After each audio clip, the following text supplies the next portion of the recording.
Well, welcome to New Tracks Meetup. Thank you so much for coming this evening. Hope you come back often. Hope you tell your friends about us and ask them to join us. If you're new to our show, I hope that you will visit our website, newtracksmodeling.com. newtracksmodeling.com. And register at the site, and you will get an email notifying you of all of our events that we host and the different train shows that we have. So I hope that you will go to our website, New Tracks Modeling, and register. Dylan, if you could put up a message. The purpose of these shows, what these shows started out trying to accomplish, is trying to help modelers in their modeling efforts. We got this today from a modeler on our website. Dylan, can you read it? I can't read it. Coming right up, Jim. So our friend says, thank you so very much for what you were doing and the group are doing with the YouTube/Zoom meetings. I'm usually inundated with work. However, you and the group give me a long-time hobbyist in the craft without a layout. Much hope and happiness watching what you are all doing. I learned so much. Every setting brings something new. And the best is that I don't feel out of the group. In brief, you guys are a glass of cold water when you've been in the desert for days. God bless you in the group. You guys are a lifeline for hope and joy to those that love model railroading. And I really appreciate that message that he sent. And it's exactly the kind of thing that we hope that the shows could provide. So if in some way we're touching somebody or we're getting that message out, then I feel pretty good. I think that we're trying at least to achieve our purpose in all of these shows. So whoever it was, I thank you so much for your message. We have our train show coming up January the 16th and 17th, this Saturday and Sunday at 1 o'clock in the afternoon. Our show is sponsored by two great companies, Great Scale Model Train Show in Timonian, Maryland, and MRH Media, LLC, Joe Fugate's company. Dylan, if you would please run the video of our train show.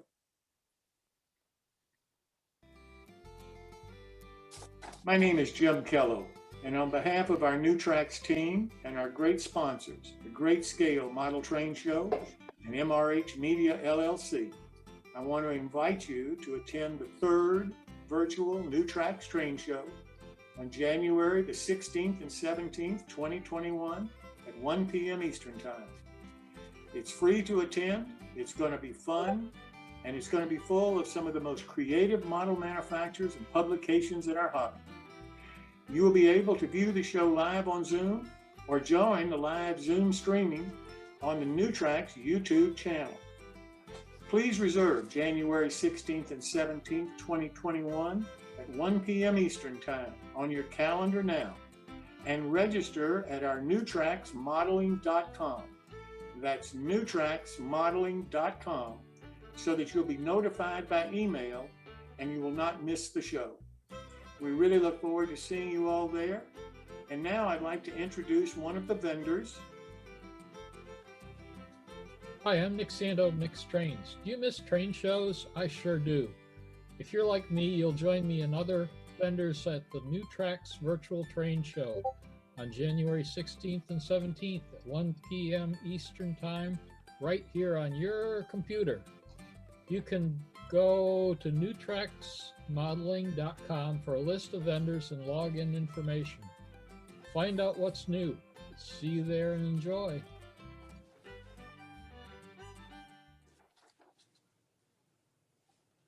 Well, I do hope that everybody will put it on your calendar. It's January 16th and 17th, 1 o'clock in the afternoon, this Saturday and Sunday.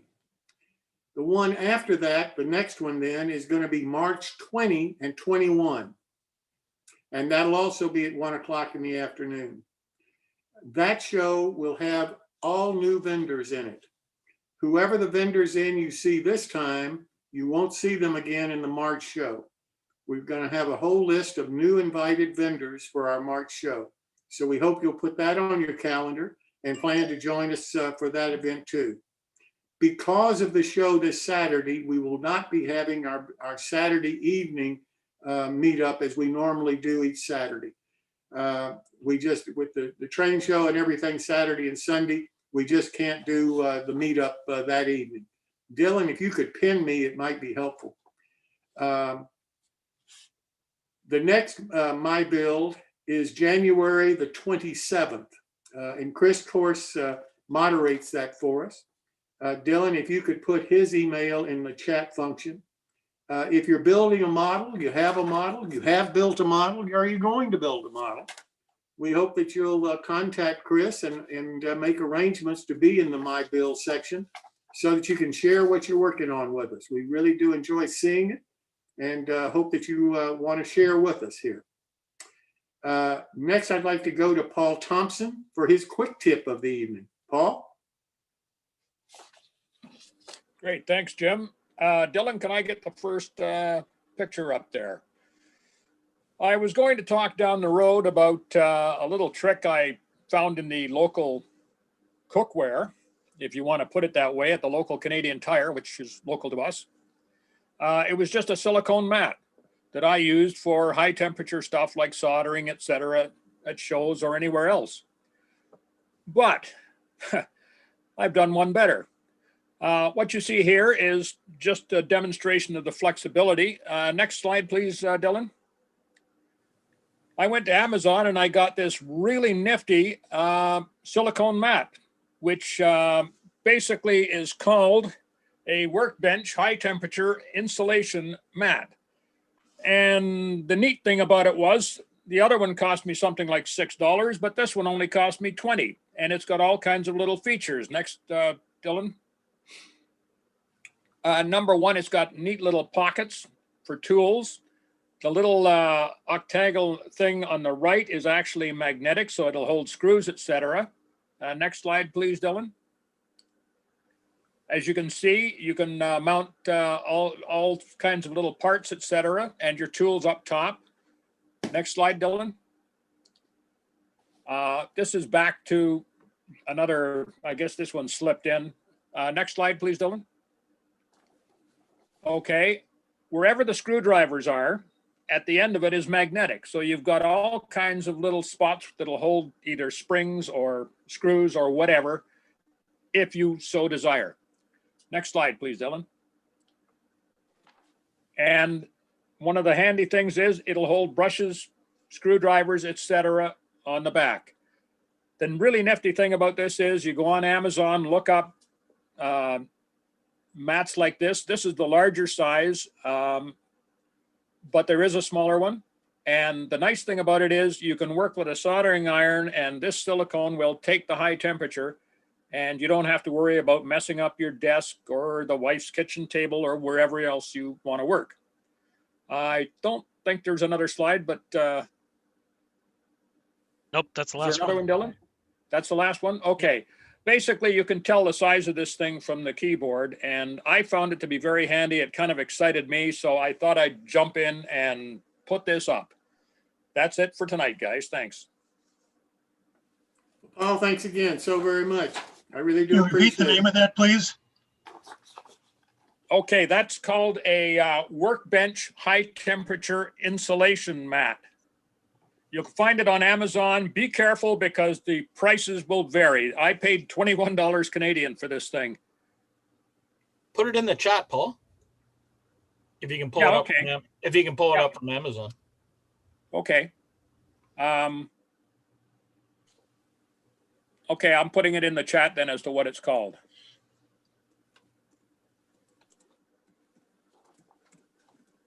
I'll see about pulling it up too, and I'll see about finding Sure. the link and dropping it in the chat for you guys too, just so we have it there. That's great. Well, thanks again, Paul. I really appreciate it. Now we'd like to turn to Philip Richards and have Philip talk about some modeling building for us. Philip? Oh, I wasn't prepared for it. I'm sorry. That's all right. Let me see if I can get this up first.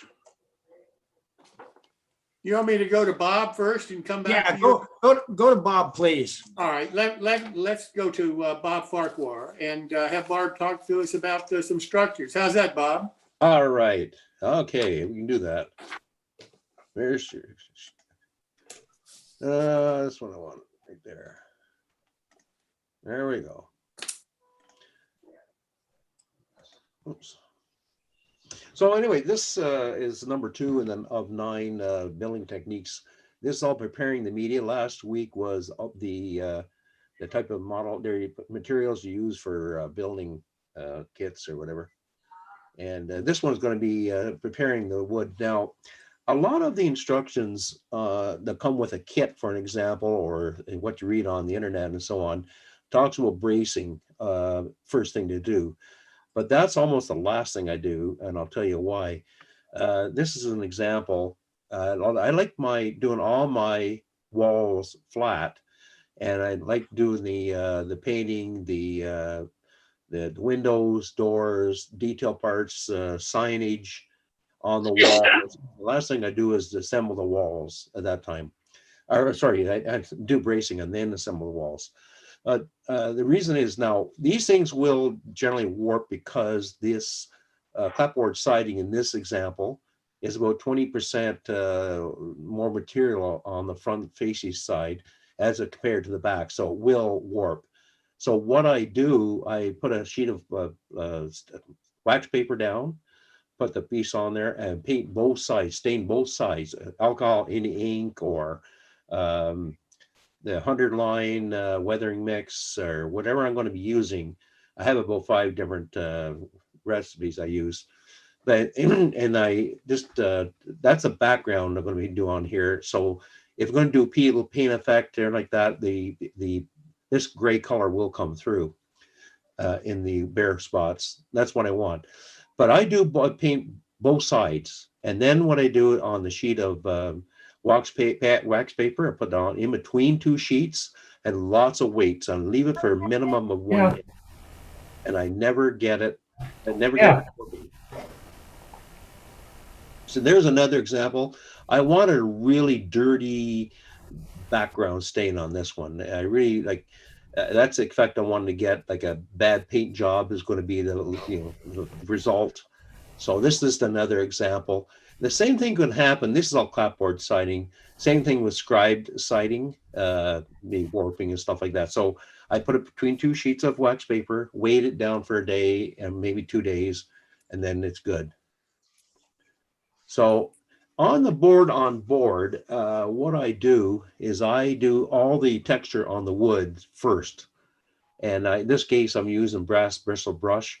You can use a file card, which is one of those tools you use for cleaning out bastard files. And but I find they're very, really strong. Like it really does grain up the wood really badly. And so anyway, so what I do, and then I do this thing, I strike along here about 5-6 times each side. If it's 4-sided, I do every one on the sides, every one. And then carving little knot holes and cracks and splits and so on. Then I use a sandpaper and just sand it down, get the fuzz off there. There's fuzz right there for an example, and get rid of the fuzz.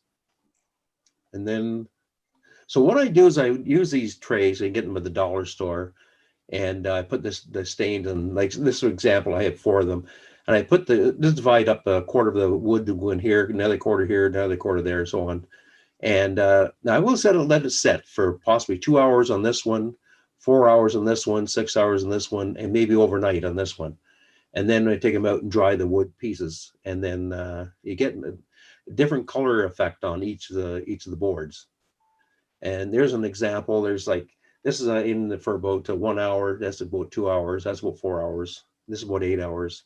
So you can see the difference of the coloring in the effect. So at the time too, right before I do my staining, I always do my nail holes, and I use a pin vise with a needle in the end. If you got larger scale, just use a thicker needle. A lot of people have been using the pounce wheels. I do not like them. I do have them, but the pounce wheels leave like a line across there. And rather than a hole, like just I want the little hole in there, not that like I don't like that. So there's an example of one of the ones. This is all board on board built. There's cracks and splits, and there's a knot hole here and another one there, type of thing. They're all over here. You got on the roof as well, and I like that effect. This is on board. And say this is HO scale, by the way. So on anything plastic and resin, this example, I'm doing the windows and doors for building, plastic doors and that. So I like to do my primer paint. I like using the new Rust-Oleum primer paints. They go on a really fine misty spray. I like them a lot better lately. Do not use something like Trim Clad, because that's very, very thick. It's great on a car, but that's not on these things. There's another example. This is resin pieces. Already done the primer gray, and then use some chalks on top of that. And the next section we'll be talking about paint effects, and anyway, that's our future. But anyway, this is an example of doing the primer paint on these resin pieces. So on these buildings now, last Wednesday, I talked about this on, if you're getting a plaster building, in this example, I'll repeat what I said last time. In this example, it's got a stone facing on here, which is different than clapboard siding along here, and different than the small brick siding in through here. So the seam would be along this edge here would be expected. So it does not affect the look of it. However, if you have a plaster model that has the small brick, like in here and here as well, you will end up with a seam along here. And you have to generally, like, the best thing to do if you get rid of that seam is to put some plaster in there, let it dry, and then carve out each of the bricks individually and get them blend into each other. And this is an example. This is an Ed Foulas kit. That's an example of it here. And you can still see a bit of the seam down here, but it's at the back of the building, didn't matter so much. But you get a nicer effect. On brass, you have to use alcohol to clean the brass first, and then you can use the primer paint on top of that. What you can do is actually, like this is the like for water tower, and this is the ladder going up the side of the water tower, and the braces for it in here. And these are the legs, and it has to be bent in here.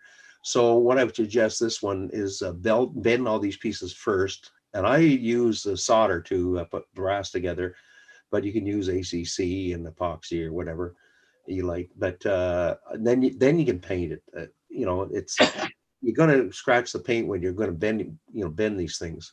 Now the brass is difficult to like bend in that nice and straight. So I use these wide jaw pliers.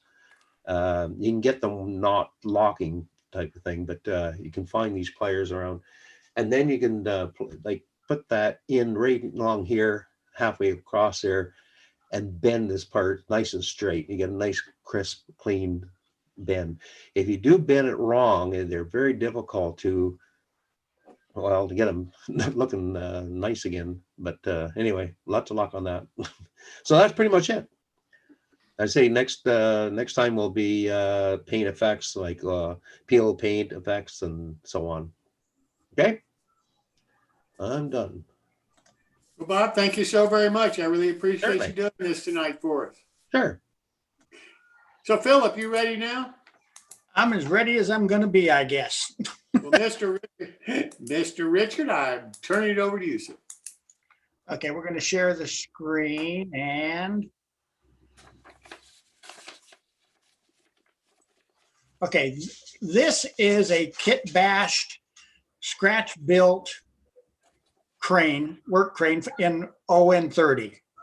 The crane is actually a mixture of a 200-ton blue box, 200-ton train from Athern, which all I did was use the crane part and the swivel. Then I just scratch built the frame for it and the housing. The idler car is all scratch built, and that's actual wood on it with stains, wood stains and other things like that. oh, let me get to the, oh, shoot. How do you move this thing around? So oh, there we go. Never mind. Next picture is that this car does operate. You can sit there and lower, raise the boom, lower and raise the hooks. All you have to do is take off this housing in there to get to all the tools to be able to use the 200-ton Athearn crane. And these are just other pictures of it, with it being dirtied up and weathered. Just a basic model to wherever you want to put it. And just another one with the weathering added to it, a little bit different. I use pastels, I use chalks, I use whatever's convenient and what I think may be nice, I'll use. And this is actually what started out. There's the 200-ton crane from Athearn. And there, all I did was use its boom and its mechanism to turn it. And that's how I made that model. This model was made approximately about 3 years ago, maybe 4 years ago. It was just a fun build. I seen someone had done one many, many years ago, and I copied down the pictures, but mine is just a little bit different. And that's all I have to say on this wonderful little build that I got surprised on this evening. Well, Philip, I appreciate you doing that for us. Thank you so much. Okay. Now I'd like to turn to Clark Kooning. Clark is an MMR, number 225. And I keep talking about numbers because I know it was a different world back when when Clark got his. We used different materials. We used different methods of building. It was just a different world in model railroading back then. Clark Kooning to me has been the same as talking about the NMRA. Everything that I've ever heard about the MMR or the NMRA always comes back somehow to Clark Kooning. And so, Clark, I can't thank you enough for taking the time to be with us tonight, and I will turn it over to you, sir. Well, I don't even know what to say about that. Well, thank you very much. When Jim asked me to be the featured modeler, I went, oh, what am I talking about? I don't know. But so I'm going to talk a little bit about everything, and we'll go from there. Now, if I can share a screen, we'll go here. And let's go, whoops. Where are we there? Hold on. Okay, let's go way up. Way up, look way up, as they used to say on a kid show here in Toronto. Here we go. So I always like to introduce myself because I think that's important for a number of reasons. It sort of describes, it tells sort of who I am and sort of how I got here. First of all, as Jim said, I am MMR 225, and that was a great honor to receive that number. There was 3 of us in our region that worked together at the time, and unfortunately, we skipped one number. It was 224, 225, and then unfortunately it was 227, I believe. So when we got our numbers, we were like, oh, we had an interruption in the force, but I had a lot of fun getting it. Now, I was a past VP admin for a couple of years ago in the NMRA. I was asked, or I presented the idea many years ago, about 1994, I believe it was, to develop a program called Mine with the Masters. And I got my MMR in January of 95. And then I went full bore at it. And with the blessing of the board, I was able to start the program. And the fellow that helped me the most, and we had a lot of sort of interaction, was Pete Moffat, who was the AP chairman at the time. And we went we had this idea. We went to the board. Everybody thought it was a great idea. We were going to start it in '96 at the Long Beach convention, and then there was grumblings. Oh, we're going to be charged for clinics. What else? And the powers to be said, maybe we won't do it at the convention. And I said, okay. So I came up with, we would have a weekend called Mowing with the Masters. And that fall, we put out ads in the magazine and so forth, and we were hoping for maybe 20 people. We ended up with 50 people coming, and they said, when are you doing the next one? And I said, oh, I don't know. And 6 months later, we did the next one. And 6 months later, we did the next one. And we kept on going. So we'll talk a little bit about that more later on. And the Niagara Frontier region, I was past president twice, NMRA Canada for several years, and NMRA director for the NMRA on the board. I've been in AP judging, which I think is a fantastic learning tool. If you really want to become an MMR, go and learn how to judge first. It will help you immensely in how you have to build a model. Vice chairman of the Toronto Convention, and many people know of that as the SARS convention. Alan was the president. He stuck by the committee, and we held the convention. We were going to be the biggest NMRA convention ever. We had over 3,200 pre-signed events, but after the SARS issues, we dropped down to about 1,200, and we did rebound to about 1,700. And many people still say that Toronto was one of the best conventions that they have been to. Some of you may know me from Train Masters TV. I've been on Model Railroad Hobbyist on the Train Masters TV as a host in a number of segments. Model Railroad Radio, which is a podcast we do. I think I joined about the 6th show and have been on ever since, and it's a lot of fun. They just ended their 200th show last Saturday. One of the neat things I did, I taught night school in model railroading for many years, and one of our other MMRs, John Saxon, asked me if he could teach it in Australia, and I said, sure. And I gave him my outline, and he used that only in the Australian version of it.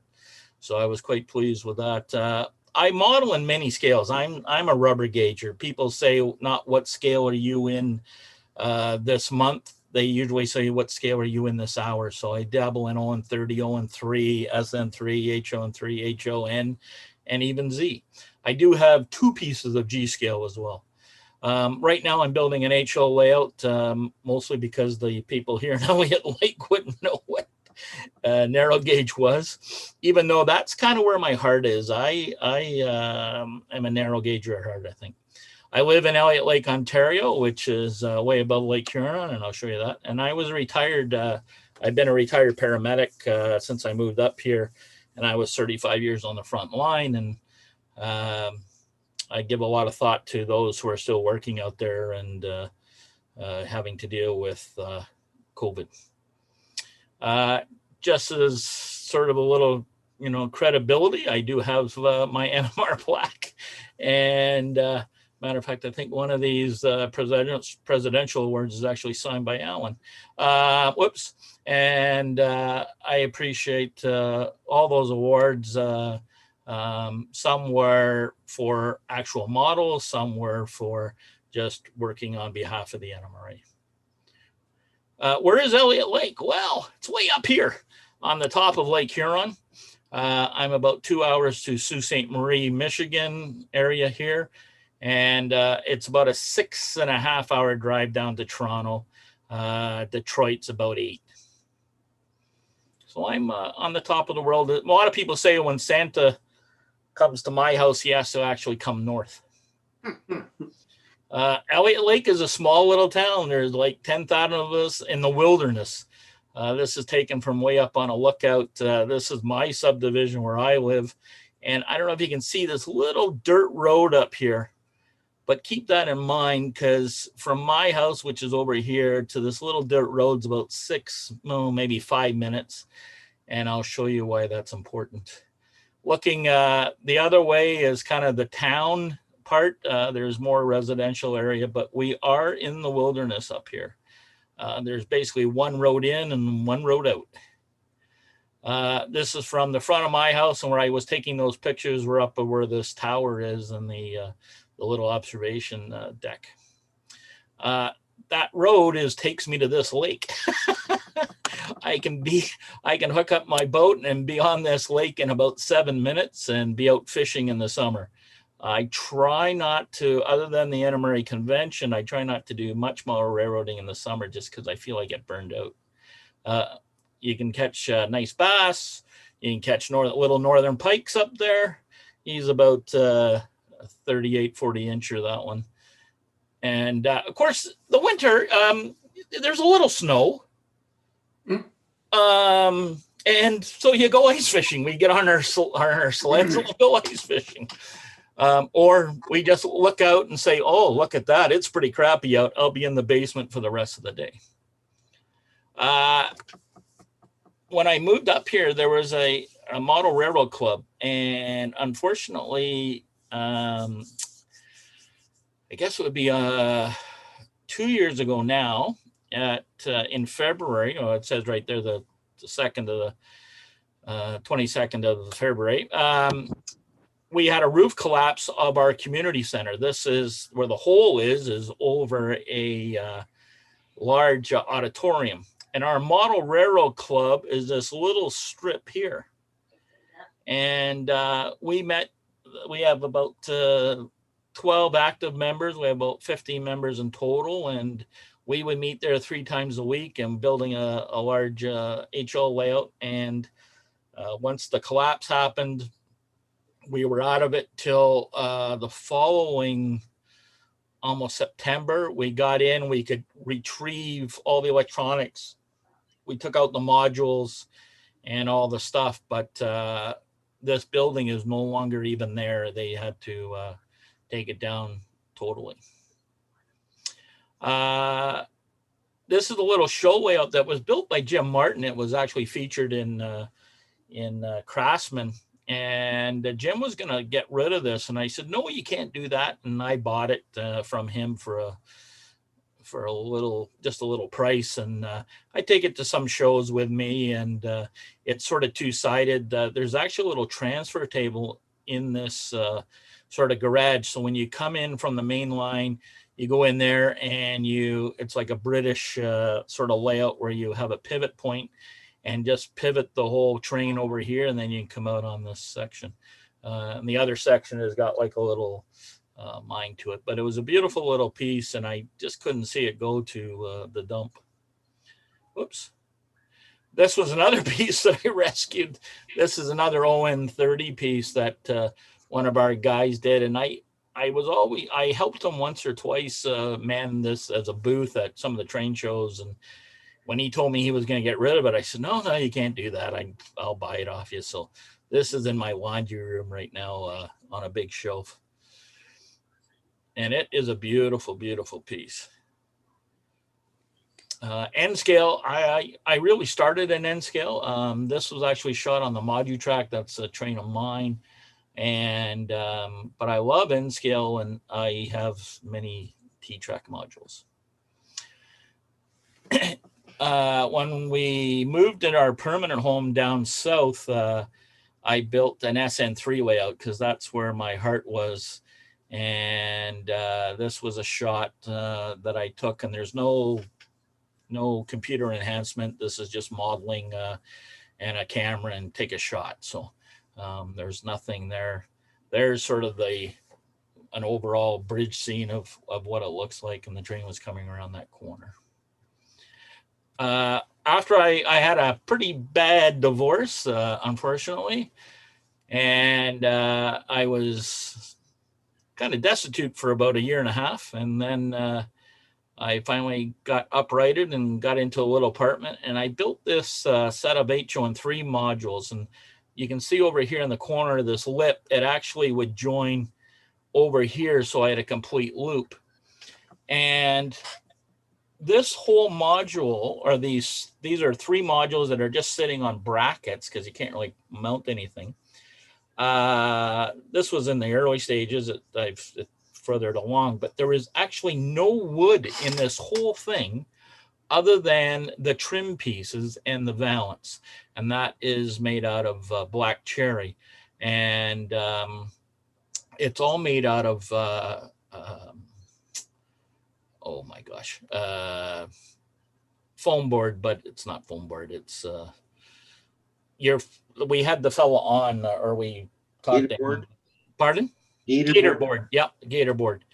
And so now the NMRA, this has got a very special place in my heart. And Alan, I was surprised to see him. When I first got on the board, I had 2 or 3 guys that sort of took me under the wing, and Alan in particular really did a lot of things for me. And we became very, very good friends, even though we're a little ways apart. Okay, we're acquaintances. He won't call me a friend, but I had to keep him close so I could understand him. And I really fell in love with the NMRA. It really taught me more about modeling and about people than anything else that I was doing at the time. Even my local club at the time when I joined the NMRA. And it expanded the world of model railroading. I cannot tell you, if you get involved with the NMRA, what it will do for you. I firmly believe that. Now, the NMRA is kind of like a health club. If you join and you don't go, you're not going to get any benefit out of it. But if you go to meets, and if you go to conventions, and if you can go to regional conventions, you're going to get an awful lot out of it. And you're going to meet some unbelievable people. So as I said, the Mind with Masters, I kind of talked about already, it was designed to promote the AP and to get modelers to try in something they would never normally do. And it was only to be taught by MMRs. And the reason was, we did a little survey after the first one, and they said, we want MMRs to teach it, not just guys with certificates or guys who are good at it, because we want to talk about other things. And an MMR should be well-rounded in other things. And for the most part, that's true. Over the years, we've taught over 37 and 50 people, that single people, have come to our program and have taught this. Now, what it consists generally of is a 5-hour class.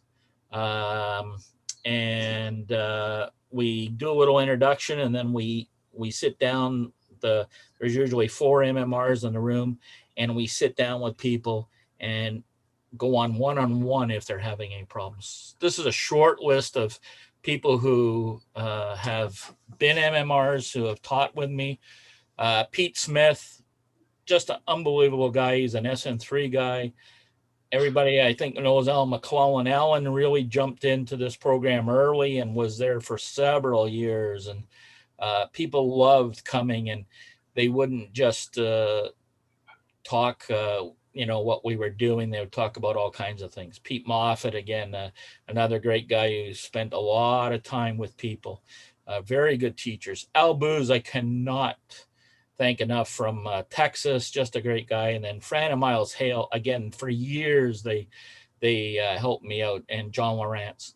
We had Bob Brown, the editor of Narrow Gauge Gazette, come twice and do a clinic for us and help out. Jim Vale, who unfortunately has passed away now, he did 2 or 3 seminars with us for the weekend. And he was just a great guy. And if you read his articles from Narrow Gauge Gazette, you'll know. Fred Heaton is a fellow from Winnipeg, and a really good Canadian modeler who helped me out for several years. Jim Gore, who I think has been on here. Jim is just a fantastic guy. And when Jim came on, he just struck me as the guy who had very similar values to me. And I asked him if he would take over from me if and when I decided to sit down, and he said yes. And when I sat down after Salt Lake City, he's taken over. Now, Peter Youngblood, you may know that name. He's written a wealth of stuff. He's a Santa Fe modeler. He's just in the midst of moving back to Los Angeles area, and he has just been a fantastic friend and a really good guy. Howard Goodwin is another guy I've known for a long time in Florida, and now in the Atlanta area. Bill Miller. Bill stepped in a couple of times when one time when I basically broke my knee and I couldn't get there.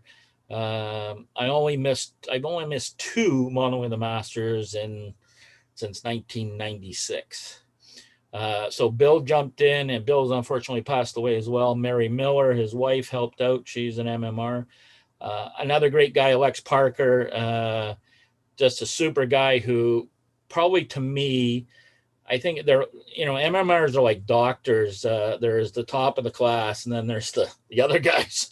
What they always say, the last guy in the class, in a doctor's class, what do you call him? You still call him doctor. But Lex is really a phenomenal modeler. He is in the top 2%, in my opinion. And I've learned a lot from him even after I got my MMR. Doug Geiger is another terrific guy. We did a lot of operation with him and neat stuff. Larry Smith helped me out. He's from the Birmingham area, I believe. He helped me out quite a bit.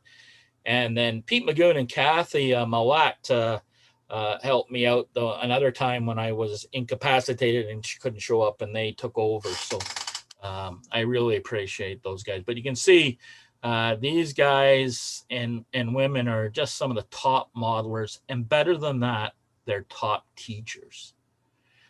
So what happens in Modeling with the Masters? Well, you have 40 guys crammed in, and everybody has a chair behind them, and they have their toolboxes, or sometimes on the floor here, and they get a slideshow of how we suggest to put together this whatever kit they're doing, or scratch building or whatever, and then we let them go at it. And we walk around, we keep the middle part clear, and we would sit in front of them and say, here, how can I help you? Or do you have a problem? Or they'll say, it's not so much this model, I have this other problem. We would sit and talk with them, and this would go on for 5 hours. And we would do 6 of these classes all the time. And then in between, we'd have about a 15-20 minute break, and we usually talk about what's going on. The fellow back here is Jim Gore. The fellow with his head to us is Howard Goodwin, and then Pete Youngblood is sitting there, and yours truly behind the camera.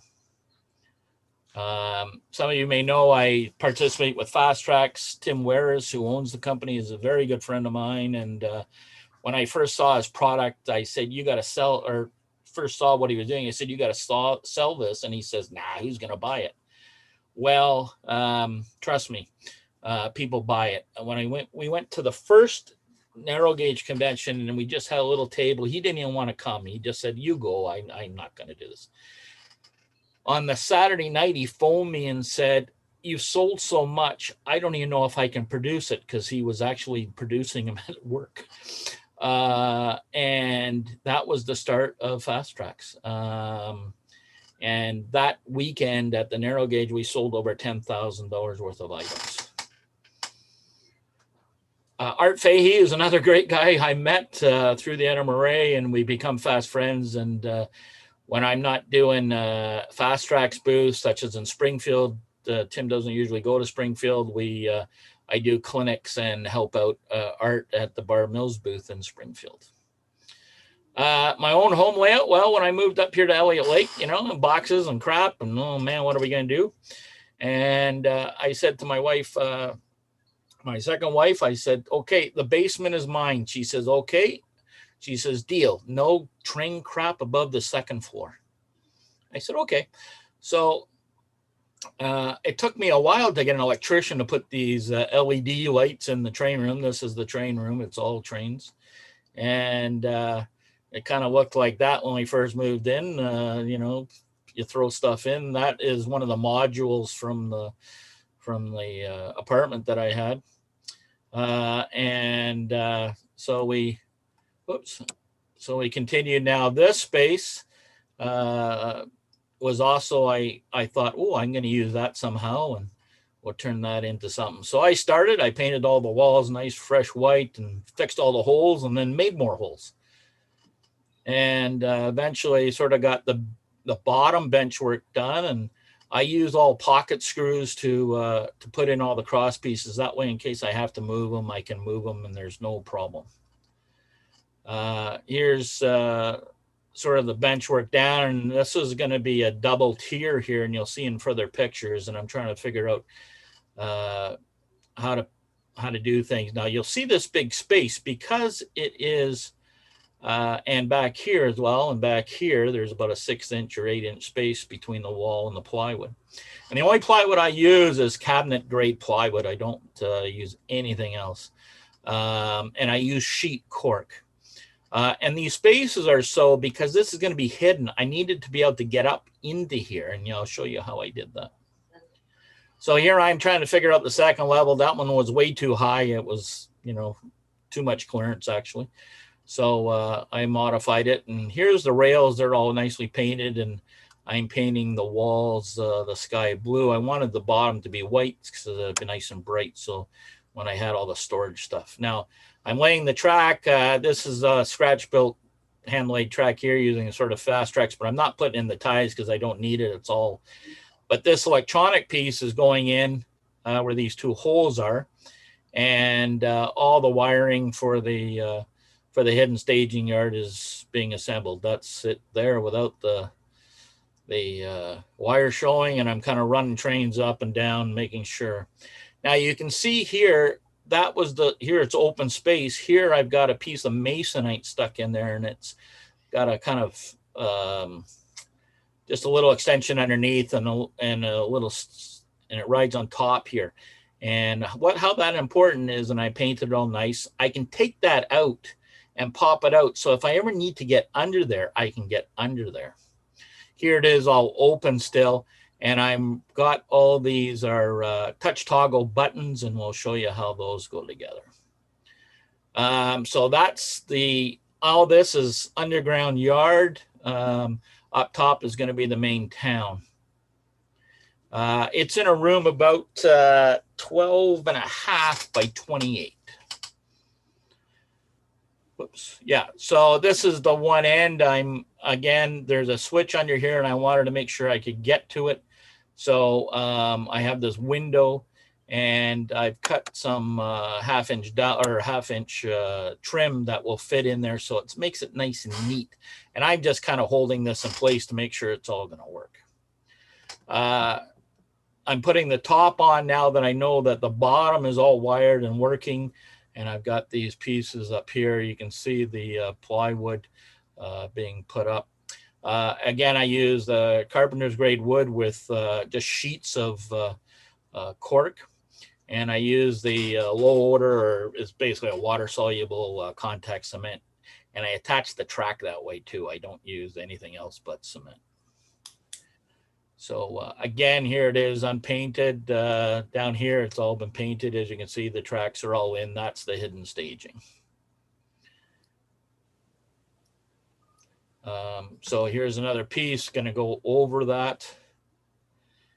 You can see in the background, basically it's all set. Now across the doorway, because it goes all the way around the room, I'm starting to put in spline.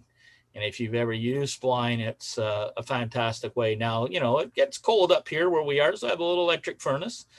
And also I needed a TV because I watch sports.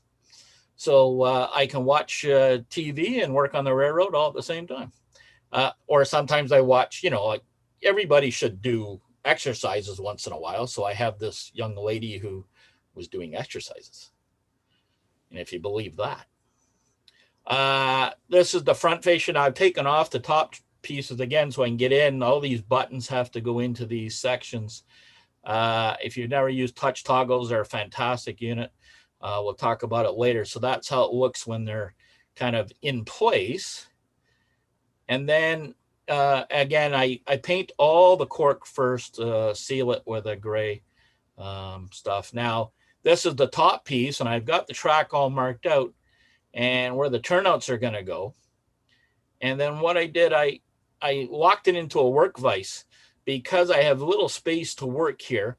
I have secured all the turnouts, and I'm doing the wiring and putting in the tortoises all at once. And it's nice because I don't have to crawl underneath anything. It's just easy to do. And then once they're done, I can just drop it over this. You can see the spline going across the doorway. This is the gate that will be attached to the spline once the spline is set, because there is a grade there. So here it is up. You can see this is where I'm talking to you from. If you look behind me, you'll see the room. But this gate goes across here, and I'm just putting the spline. It's braced on either side, but it's not attached to the gate actually yet. Here I am just checking again to make sure everything's going to fit. Here is that masonite. I've cut around the posts and stuff, so I can just pop that out to get to anything in under the hidden layout. And I've got a nice piece, a corner piece. I don't know what this track is doing there. It's just sitting there. But this is all the hidden track. Again, just continuing the spline across. Having somebody who has a laser cutter is really handy. I went down to Tim's one day and I said, hey, I need some laser cut stuff. And I had this walnut, this black walnut from that HON3 layout. And we cut it down, thinned it down, and then we made the laser cut for it. And these buttons you'll see represent the end of the staging tracks or the holding tracks underneath. And when the train is sitting in there, the train is over the front one, so it tells you which direction the engine is going, in that direction. And the other one should be clear. And that tells you that your tail end is clear, the turnout. So this is for all the underground staging, and it tells me exactly where and when the trains are. Here's the top sort of going together. Here it is together. This little town is actually on a piece of 1-inch styrofoam, and you'll see me moving it all around all the time. As Paul knows, I love weathered stuff. A good friend of mine, Lenny Harris, that's his model.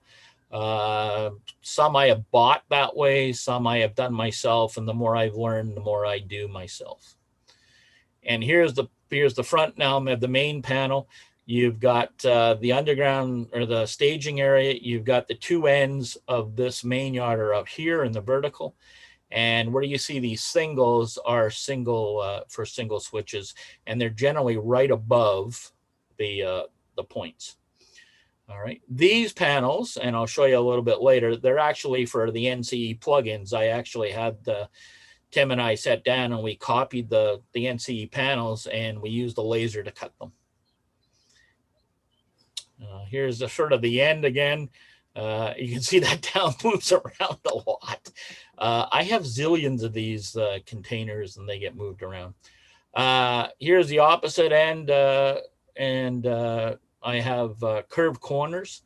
Now, how I did the curved corners, I used 30 thou styrene, and because it's easy, it's cheap, it's easy to do, and I just glue it in with contact cement, and then I feather that edge with putty and sand it all nice. And once it's all sanded nice, you just paint them. You can see this one, and that's the one going around this box. Easiest way to check a grade, especially on this, is you got 100 centimeters, and then it's 1.8 is the length of that screw. So that gives me basically a 1.8 grade. And what you do, this is the dip side or the lower side. So if you put that up, and then that point is at level, if this is level, you know that grade is, for that 100 centimeters, is 1.8. And you just keep moving it around. Oops. So again, spline, there's a lot of ways to do spline. I use the best pine I can buy, and I get a sheet that's about 10 or 1x10, and I cut it into 3/16 strips. And then I take 1x2 and cut them into 3/4 inch strips, and those become the spacers. I don't fill this in. A lot of people will keep putting spline in. I think that's a waste of time. You just put the 3 on and I'm all set. Here's what it looks like with the cork on it from below. Now, if you're handling, that's a little bit of a problem, but if you're just using a flex track, or whether you're just gluing it on. Now, you'll notice I have cork, I just use strip cork. I don't buy cork row bed. And I use this Krylon stone texture. And before I cut them, I just sort of pin them and I cut these strips. And then I take them outside and I spray them with the stone. And then I just use contact cement and glue them right on. Again, here's the lift out. It's still, the spline's going across it. And it's getting pretty close to being attached. Now here it is attached. I put all the spacers on, and this has got a 1.8 grade on it. You can see I cut it on an angle here and cut it on an angle here. And now, if you remember out in the hallway, I said, oh, I got to do something out there. So I started building the switching area. This is going to be Espanola, Ontario. And I just started building the benchwork. Here's the lighting valance going up, painted it blue already. Here it is with the hole cut through the wall. I actually cut the hole through the wall, and my wife came down and said, why is there a hole in the wall? I said, oh, well, just wait for it. And she goes, really? There's a hole? And I said, excuse me, there is no train shut above the second floor. This is the bottom floor. And she just kind of turned around and went away. So this is all just a switching area. I took the styrene again, curved this corner, painted it blue. The cork is painted gray here. Being a, of course, avid Fast Tracks user and builder, I got it all. All the turnouts are Fast Tracks turnouts, and they're all set. And once I put them down, I don't glue them in, but this is all glued down. All the Flex Track is. And then I take these outside and use camouflage brown, and I spray all the turnouts, wipe off the top of the rails, and you won't tell the difference between a commercial turnout and hand laid, except for they work a lot better. Here I am getting ready to put in the tortoises. Again, I love to have little details like this. I had several of these little name places, so it tells you where you are on the layout. So this is the Espanola, Ontario, which is a little town. It's a paper town here above Lake Huron, and I call it the North Shore Division of the railroad. Here's, again, all my faceplates for the plugins, Espanola, Ontario, or wherever you are, McCarroll, Ontario. That's what is on there. Here is the touch toggles. You've never seen them. They're really cool. These are the wires from the tortoises. You basically screw them in. These are the touch toggle pieces. You just push them in. You buy a little wall wart, and they plug in here and power them. And what happens is, as soon as you touch that, and I mean, sometimes you don't even have to touch it. You just get near to it. It will turn red for the opposing or the turnout part. And if it's green, then you know it's straight. And all you have to do is touch it, and it'll automatically change your tortoise, and it will tell you what location your tortoise is on. Here's what Espanola looks like now. Well, actually, it's a little bit more now, but I've got some buildings on there and so forth. Here's a little shot of some weathering and a nice building. This locomotive was done by a really good guy in the Toronto area, Ralph Renzetti, and he does a fantastic job weathering. And sometimes trading for something else is worth rather than fooling around with that locomotive. Here's another little shot. I was just really playing around. This is actually a cardboard little fold-up thing for a 7-Up machine, and I was just trying to see how it would look in the camera. I've got no glass in this, as you can see through the back. That weathering job is mine. Here's what it looks like from the main layout going into the Espanola. Damn stud. It was right where I wanted to put the track, and I couldn't cut that out to get around it, so I had to cut more drywall out. So you can see here's the doorway, and then on the back of this is where Espanola lies. So here's the mock-up. I'm starting to build this is all going to be hidden under here, big tunnel with the supposedly Lake Erie in front with the two brass bridges are going over. Again, it's really easy to cut with spline. And here are the bridges temporarily installed. And then I started the scenery. I love to use a plastic paint tray. And I put the plaster in there, and then I take the paper towels, dip them in there, and just lay them over the cardboard. I have 2 or 3 of these, and then when they get crusty and you can't really use them in here, just let them set aside, put them over a garbage bag, just crunch them out, and all the stuff falls out, and you can use them. So if you have 2 or 3 of these handy, it works really, really well for putting up paper mache. So here's that long wall again, and there's where the turnout is, or the offshoot to Espanola through the wall. So again, I just use brown paper, industrial towel, and hydrocal. Whoops. So here I am starting to apply the rock molds. I love rock molds. I use Bragdon rock molds, and I have a few of them. Here's one going around that centerpiece on the bridge. I do everything in place. I don't make them, otherwise they're just a hunk of plaster. You can see another one up here drying. As they start to dry, I don't really use plaster cloth. It's in that shot because I had a little weak area that I poked through, and I said, oh, I'm going to use the plaster cloth. It'll be quick, and it was an easy fix. But I don't like plaster cloth.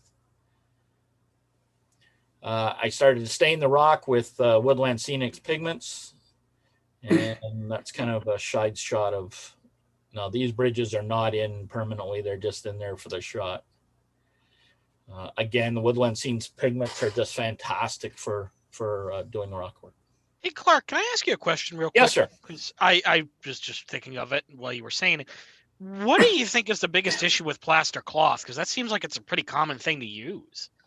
I don't like it because, one, I think I can do a lot better job with just paper towel. It's a lot faster, a lot cheaper. Paper towel, a lot of guys don't use it properly. They don't make it, it's a cast material. And being in the medical field, I know what a cast should look like.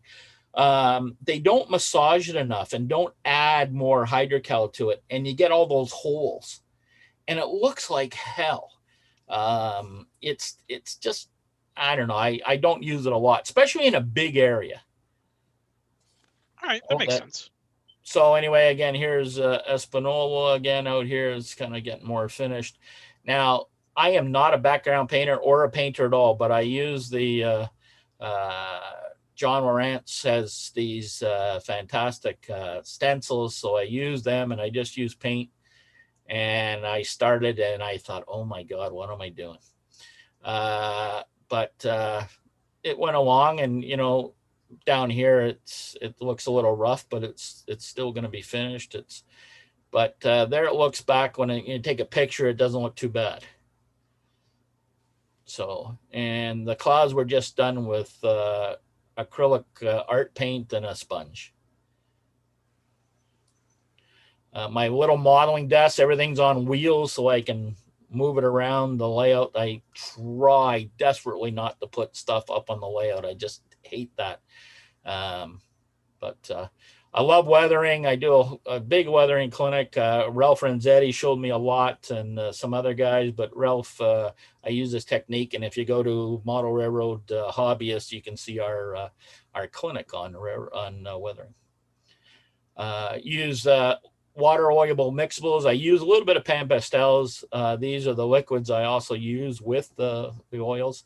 This is an N scale auto rack that I did. I still love N scale, believe it or not.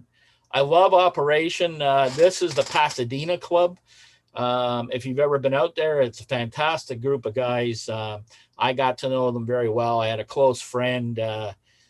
Him and his wife were belong members of this club, and she was a certified teacher for engineers, because this is their control panels. All the way up here, they don't use DCC. It's old DC technology with relays. And they have about 15 operators when they're operating this layout. And she was a certified trainer, and she actually certified me to run on this layout. And she also certified PJ to run on the layout. And she just loved being it. So I do like operations quite a bit. Again, you might know this guy. Jack Ellis is one of the great modelers. If we could get him on this program, it'd be great. But I teach a lot with Bar Mills. Oh, there's that guy again, Paul Thomson, for taking a picture of me, taking a picture of him. Some of the things and the favorites in this hobby is the people, the camaraderie. Again, Alan's on the call, and even if he wasn't here, I'd say he deserves so much credit for all the fun and all the people that I've met from really the kings of industry in model railroading, Jim Scores, Ben CE, Art from Bar Mills, all the people from Walthers I've gotten to know, and we had some really great people with Bachman, and unfortunately, one of our dear friends has passed away, and another one is retired. But really good, solid people at Bachman who would help out anybody if they needed it. I know Alan will tell you they've done quite a bit, and even in the museum out in Sacramento, what Walthers has done has been phenomenal. And I wouldn't have met these people if it wasn't for the NMRA, and in particular Alan. I think learning how to be better in the hobby, even though I attained my MMR, I still love learning, and I love people who have credibility in the hobby. To me, that's a big thing. You got to have some credibility. You don't have to have an MMR, but you have to be a good modeler. And the new people who are coming, that's not against them. Those are the people I want to help to become better modelers. And that is super important to me. I love building structures, is my favorite, sort of like Bob. He talks about his structures, and I keep saying, maybe I'll send Bob a few structures, because I probably have more structures in my cupboard than I'll ever get to in my lifetime, even with all the snow. And I do like operation, and I love layout visits. And it doesn't have to be the top line. Guys are so excited about their layout and showing it off. But I do like the top layouts. Guys like Lex Parker and some of these other layouts are just unbelievable. But you can learn from every layout visit. Sometimes not what to do, sometimes what to do. And well, I have to go out and shovel a little snow. So that's kind of the end of my presentation. And if you guys would like to ask some questions, I'm happy to answer. Hi, Clark. This is Greg. Hey, Greg. The pictures lead up to where your layout is at right now? For the most part? For the most part. Everything is running. I've taken the tape off the track. And everything is the track is all cleaned up, and I'm just running trains again. But I still have a lot of work to do in seating in that one section. And my layout will have a valance, like that piece out in the hallway will have a valance all the way around the whole layout, because I really have this thing about having a layout in a room that you want to be in. Not just, I've gone to layouts and the guy's got the 40-watt light bulb above it and he pulls it with the chain and it's like spiders in the corner and you go, why am I here? But, and that's, I know a lot of people that think that's snobbery, but it's not. It's just being comfort. I'm a comfort creature. And I think every layout should deserve a painted floor. And even if you just paint the bricks and put up 2 shop lights, okay, we're good. And the second question, it's just a grade that brings up from the hidden staging up to the upper level. There's that one piece, and maybe I can show it. that where the bridge is, it actually sort of does this. And so it goes around the room twice. Uh-huh. And I didn't want to put a helix in. I thought it was too small of a room, but I wanted the length, because really in model railroading, length is the most important thing. Trains are linear. A width is really useless to you unless you're turning a train around. And that's why I really like shelf layouts, because you do that in the corners. Now it looks like you got all the length you needed without having to stick a helix in somewhere. Yeah. Looks great. But How do you keep your track clean now? You know what? I have very problems with keeping track clean. I have a little box car that I run around once in a while, but and I know several people don't like the Pico Bright Boys, but that's basically all I use if I have a big problem. I don't put anything on the rails. I really have a thing about putting something liquid on the rail, which will attract more dirt than it will really repel. But I usually don't use anything. Let me ask you this. When you're building a model, how do you know when you sit back and look at that model that you finish that project, it's time to put it aside and move on to another build? How do you know when that project you're working on is finished? I don't know if I ever feel it's finished. I think, and it depends on what I'm doing. You know, on a contest model, oh my God, I used to spend hours. You know, like I wouldn't just put styrene in for the glass. I would cut real glass. I just felt that I had to do that extra bit. But now, Alan McClellan, you know, he made it famous. It's good enough. And I think there are foreground models, intermediate models, and background models. So background models, you don't have to put as much detail in. Those very foregrounds, right on the edge of the layout, you may want to put a removable roof. You may want to, but I don't know. I don't think, I always go back to some models. Even when I think they're finished, I can add something. So I generally don't glue the roofs on. I use white glue on a plastic building so it's still removable. You can twist and pop it off. Sometimes on the wooden models, I put a little pin system so I can pop them off. You know, I've got two models on the layout right now that are really just mock-ups so I could get the size for the scenery to go around them. And there in no way do I feel they're good enough to be sort of where they are right now, but I'll get back to them, you know. What's your best advice? What is your advice to a modeler who wants to be as good as you are today? How does he get to be as good as you are today? What's your advice? Well, sort of like going to Carnegie Hall, practice.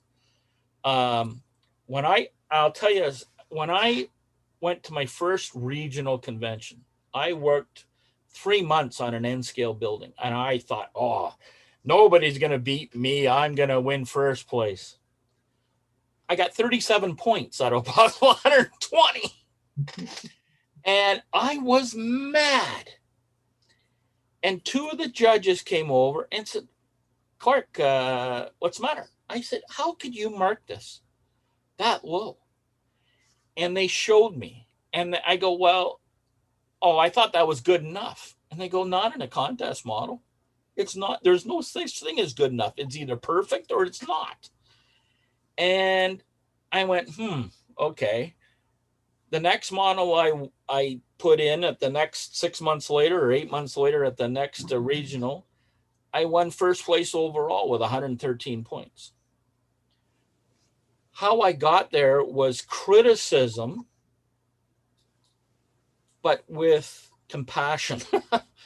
Those guys showed me that you can't cut corners. You can't, if you really want to do a good job on a structure or a cart, you can't cut corners. You can't go, the wall that's close. No, it has to be perfect. And as I mentioned, when I was talking about the judging, when I went to my first regional convention, after that first disappointment with the model, I judged. And I understood then what the judges were looking for. I understood that you just don't slap it together. You got to take some pride in your build and so forth. And that really spurred me on. Now, at the time, I had a young family, and, putting time aside for the hobby was tough. But I eventually did all the models. And one of the things I did in the AP program, which is kind of one of my pet peeves about the AP, in a lot of the categories such as cars, it says you must build 4 cars of merit quality and then 4 cars of equal value. I built all 8 cars and got merits for all 8. Same thing with structures. You have to build 12. Well, they say you only have to build 6, and the other 6 have to be of merit quality. Well, I built all 12, and I got all 12 certificates because I didn't want anybody to say, your 7th model was kind of it's brutal. How did you become an MMR? And so I made sure I had all of them were certified as merit models. And that was just a personal thing. And I'm really happy I did that. One of the certificates I do not have is actually scenery, because every time I got to getting enough square footage for scenery, I'd have to either tear down the layout or move. so this layout is going to get the scenery certificate for me, and that's for sure. And I think I got about 10 more points to go for dispatcher, and then I only have to do 1 more, and I'd have all the certificates. But it is an enjoyable way to really push yourself. When you say contest, the AP contest, if you're in a contest, yes, you are competing against other people. But if you do the AP program, the only person you are competing against is you. Because you are the only one, if you get those 70 points and they're judged, you feel such an accomplishment and that you learn something. And one of the things about the achievement program is that it certainly pushes you out of your comfort zone. I never knew how to build a car when I first started. Now, I wouldn't think twice of not building a car, or scratch building a bridge or something, or doing electronics. So I think there's the AP program, if you take part in it, don't think of it as a contest against other people. It's not. It's really with you. When you build your kits for your layout, do you build them at judgeable level or more for the layout? Well, I'm into operations, so and with the HO layout, it's more just for the layout. In my narrow gauge stuff, where I have a very, very small, compact, I only need 5 or 6 cars. Right. Then I build them to close to contest quality as I can get, because I only have 3 or 4 cars. And because when I was, especially in the HO3, I built a lot of cars that I needed for the contest. I built them in that scale. So when I was done, I had 8 cars, that were pretty sharp. So right. That helps a lot. At one point I didn't have a layout when we had young kids and a little place to live. I just didn't have an apartment. I didn't have the space for a layout. So what I did was I would build cars and structures and put them away in for the future of having a layout.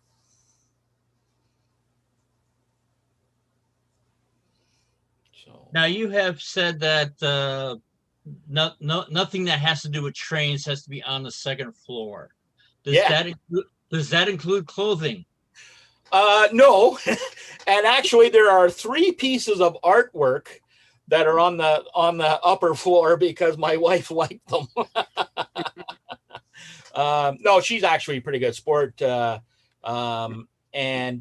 I ask her opinion a lot of times. I'll say, "Can you come down and have a look at this?" And she'll go, "Oh, okay," and then she'll give me some good ideas. So I have she's very supportive and so forth, and especially with the COVID, it's not like I can sneak stuff in the house. The post office guy drops off the box and she says, "All right, what'd you buy today?" I said, "Well, it's for the railroad." She goes, "I know that part, but what'd you buy?" So no, I mean, she has gone, if Alan's already gone, but she has gone to several of the NMRA things with me and have met a lot of people that I know, and she enjoys the camaraderie of the people. She likes the layout tours. She looks more at the houses than she does the layouts, but she enjoys that part of it too. When you build like your building kits, do you like wood over plastic, or one versus the other? Well, I'm generally a wood person guy. I love building laser kits and or even scratch building. Now, I have an advantage knowing my friend with the 3 lasers. Sometimes if I want to build something, and I will take it to him and we'll draw it out, or he'll draw it out for me because he can draw it in about 25 minutes, and then we'll cut it on the laser, and I have basically my own kit. So I tend to like wood better. There are some advantages to the plastic. There's no question. But then you really got to spend some time on painting and weathering and making them look. One of the things I didn't talk about, but when I do some of the seminars and stuff, I talk about a family resemblance on the layout. When people walk away from a layout and they go, "I don't know what it is about that layout, but I love it," it's usually because it's tied in together. It has it's got a family resemblance. The engines look similar even though they're different. The colors on the structures are muted and look similar, but they're different colors.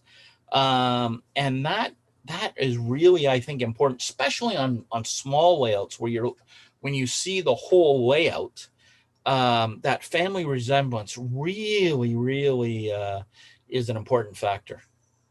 Yeah, I think, making scenes that fit are better than just something that's thrown together.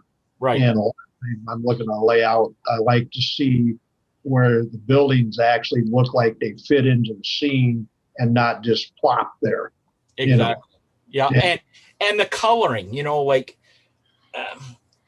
see it once in a while. I mean, there are some little towns and stuff that have these stark blue buildings, or they have, some odd colored thing with a big mural on it. That's fine. But for the general, it's a muted, earthy tone colors. And, if you kind of blend all that into the scene, as you say, Paul, and when the buildings are seated and stuff, it's just that extra little bit of effort to tie it all in. Right. Yeah, definitely it's better looking scene, Yeah. Yeah. Because a lot of layouts, they just looks like they've just thrown that building out there, and yeah, it kind of fits, but don't really.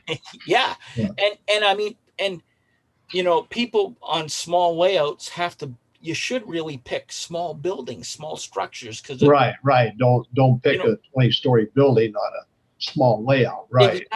Exactly. Like, I mean, now there are some people who are interested in a prime example. I know a couple of guys who are in the steel industry. Well, that's their whole layout. But you can't plop down a steel industry and then next door to it have, the Port of Oakland or something. I mean, it just doesn't work. Right. Don't fit. Exactly. Yeah. Yeah. You could do that if you were doing modules and everybody bringing their modules together. But on one certain layout, you don't want to put the ocean with a steel mill, right? Yeah. And, I see that in some of the forums. The guy says, I want to do the whole United States from coast to coast on a 4x8. And you go, oh boy. No, you can't. It'd be one hodgepodge. Now, you can do that, Clark. It'll look quite silly, but you can do it. Well, yeah, okay. Yeah. Okay. Well, it could be done, I guess. But... yeah. Anyway, Clark. Yes.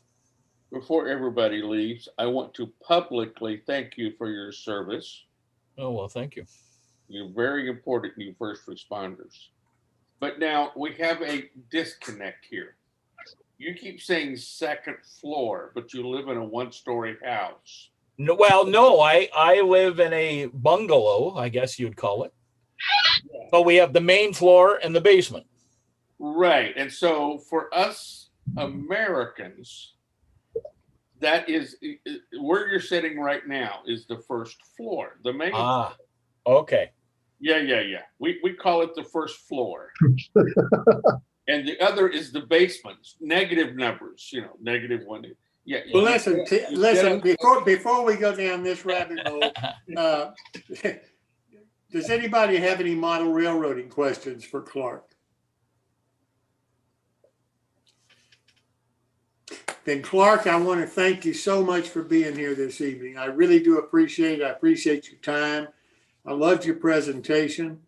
I love the fact that you shared with everybody that the first time you went into a contest room wasn't the greatest experience of your life. I don't know of a single master model railroader that doesn't have similar kinds of stories to tell. Normally, you may not hear them unless you're just having drinks at a bar somewhere. But everybody that's ever tried to go in that contest room has some kind of an experience that they laugh about right now. But at the time, it was earth-shattering for them. So thanks so much for sharing that with everybody. Well, you're welcome. I would like to add one of the things we did in the region to sort of stop that feeling.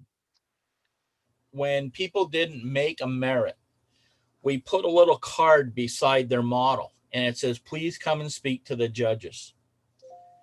And they would say, what's this card about? And we would sit down with them for hours after everybody left and show them how they can make that model be a merit.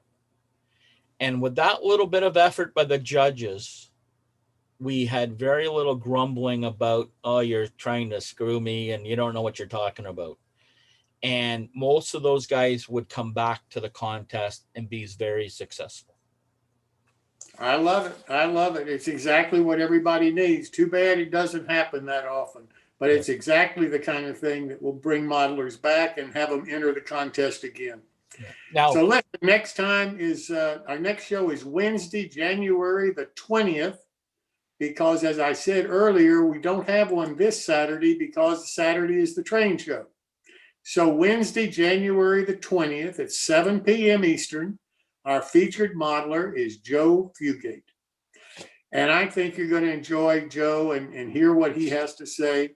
And if you've ever wanted to be on television, this may be your opportunity. So I'll see you that Wednesday. I hope you come back. I want